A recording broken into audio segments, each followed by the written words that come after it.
नमस्कार, माझ्या मिनी ब्लॉगमध्ये तुमचं स्वागत आहे.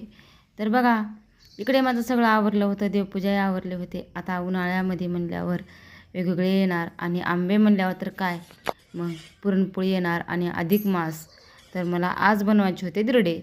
तर असे बघा, इकडं माझ्या बहिणीने थोडे आंबे दिले होते. त्यामधले आंबे काही पिकले होते आणि त्यामधले काही कच्चे होते.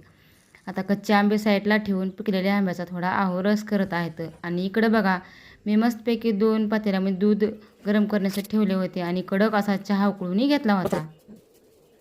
तर आता मला इकडं लसण घेतले होते आणि थोडे जिरे आणि कोथिंबीर हे वाटून घेतले आणि मस्तपैकी इकडं मी धिरड्याचं पीठ मळून घेतले होते. आता बघा, हे पीठ मळण्यासाठी मी थोडं बेसन पीठ आणि गव्हाचं पीठ आणि थोडं जास्त ज्वारीचं पीठ घेतले होते. मिक्स करून असं घेतले आणि त्याच्यामध्ये जिरं लसण टाकले होते, कोथिंबीर.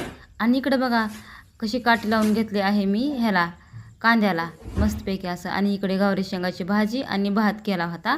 आता करायचे आहेत मला धिरडे. तर या तर मग खायला धिरडे. बाय.